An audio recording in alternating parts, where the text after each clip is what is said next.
well. I got my studs in. Number 1 o'clock is a long boss. 2, 3, and 4 o'clock is a long boss. The rest are shorties. I went with a longer stud with a kerfed tip.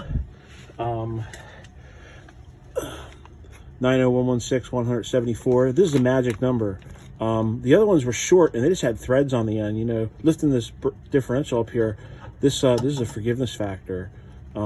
These were actually less too, so remember that number. The long ones, I'll have to get that number because that changed to something with alpha, but this is that stud installer that I bought off Amazon, and I have to say it's freaking good. I haven't had to not yet anyway, I haven't had to screw with the let's see if I have to do it this time. No, it comes right off without having to lock it. I really want to use power tools on this, but something tells me no, not a good idea. So, but this thing goes on, it has a detent locking ball inside. It really works well.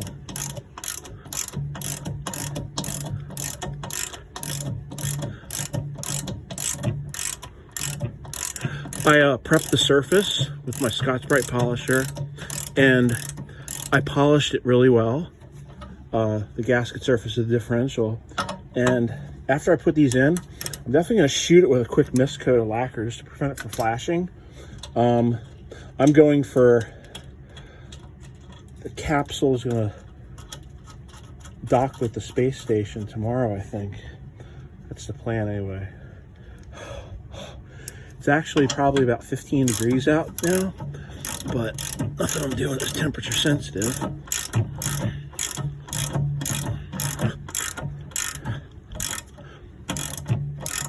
It's absolutely the way to do this. I couldn't see locking 2 hex nuts together. That would just be so stupid.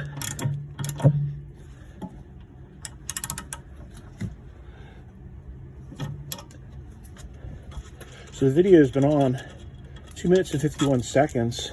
I've got 3, so it's about 1 a minute. So I'm gonna do them all. See if I could beat 1 minute, but kind of in a tight spot here.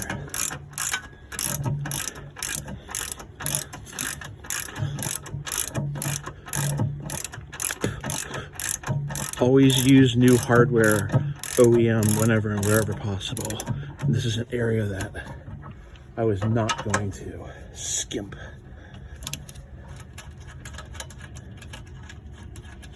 I had to get new U-bolts, which is not a laughing matter because the jackass that cut them hit them with a ball peen hammer for some reason, and I couldn't reuse them.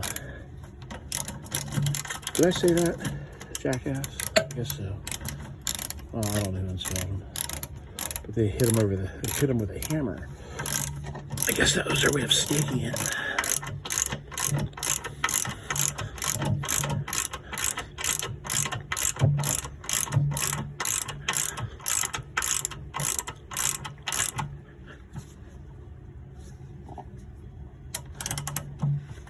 I'm just giving the studs a mild torque.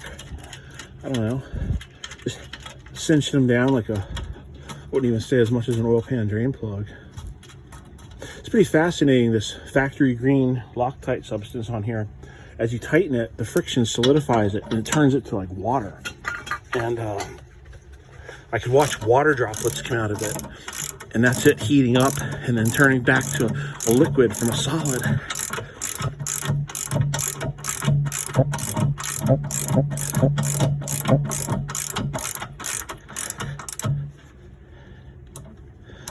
Tell you what, man, if I had the recipe for this dried Loctite stuff, all my fasteners would be covered in it.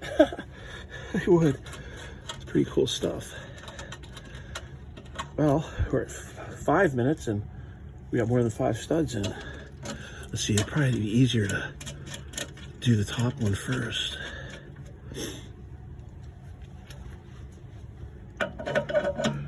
Oh, I got a can of school bus yellow for my old new shocks. they're fully extended and not leaking, so I'm just gonna repaint them. New bushings though, that they need. Oh, now I gotta reach. Gotta reach around. Oh boy. That's it.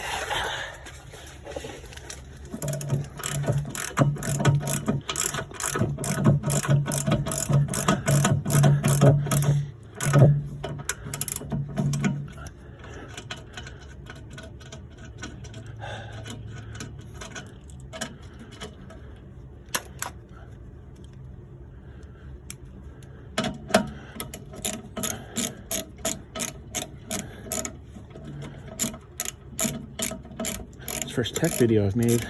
First time I've worked on the truck in a while. I know what I need though.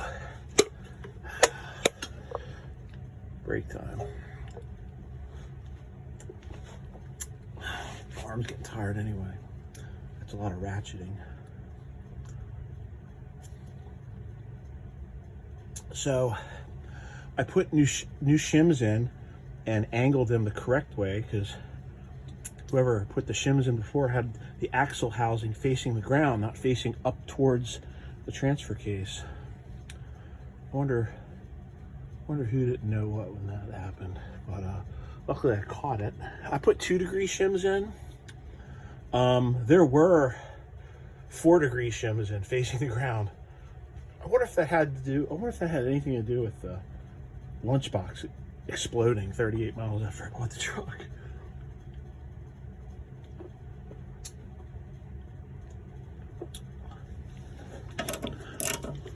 Onward and upward.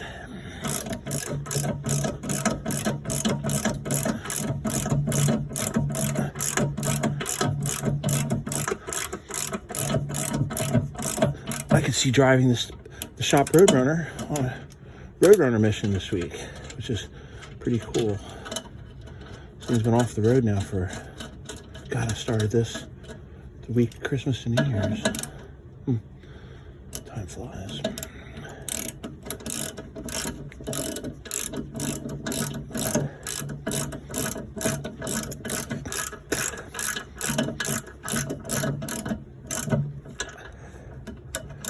Yeah, so far I don't have to just torque it down and then give it kind of a swift smack to lefty-loosey.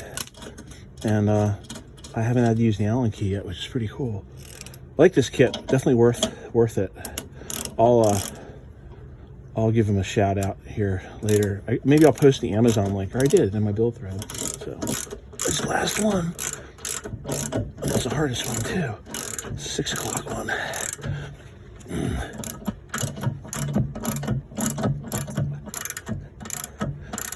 That's interesting. It's tight. The other ones are loose.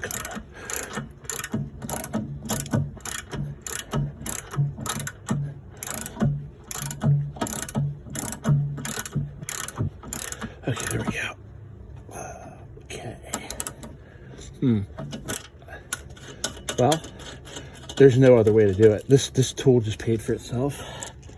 Little bastard. But there's a, hear that? There's a locking ball inside.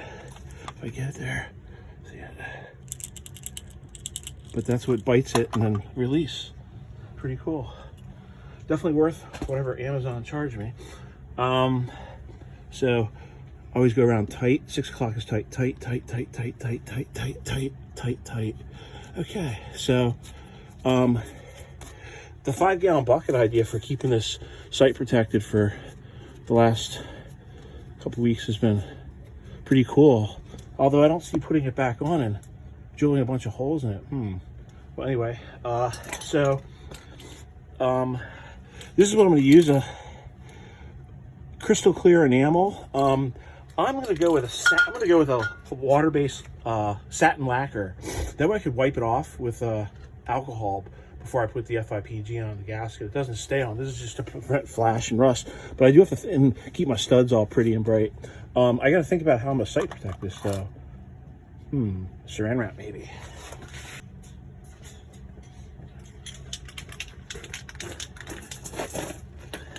This is a see, here's this satin finish. It doesn't have solids in it, but it'll prevent the flashing effect, because there'd be no way to, I just give it a light coat, but I'm actually going to coat my studs too, so they stay pretty, and just let that air dry. Sight protection of this is curious. Gotta cover it up, or something will go in there and make a nest. Somebody looking for a home. Well, can't find a saran wrap gun, but there's a lot of here at the Skunk Works is bull wrap, because we packed inside. And look, I can push it through the studs. This is an important step, man. I might not put the differential in tomorrow. Depends if I have some loyal, one of my little sheep is going to come in and help me. Maybe Bart. Bart will want some NOS, and he'll get it for helping me. There we go. And so some tape, some yellow tape.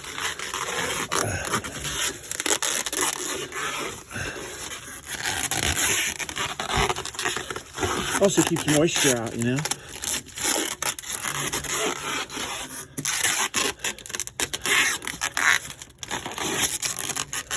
That'll do it. All right, cool. Cooly Wooly. Well, let me go over, we're getting 13 minutes. Let's go over what I did today. I got U-bolts in. Haven't cut them yet. Don't know if I'm going to. You can't see it, but there's the shim.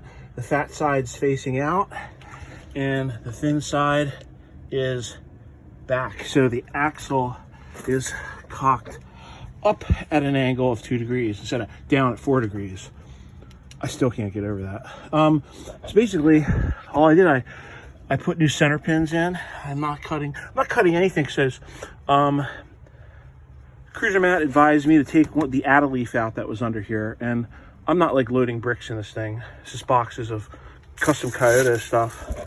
But yeah, that's about it. So it's ready. It's ready for the differential. Now to clean up this mess. Now to get another beer, because this one's empty. Okay, Toyota Matt over and out.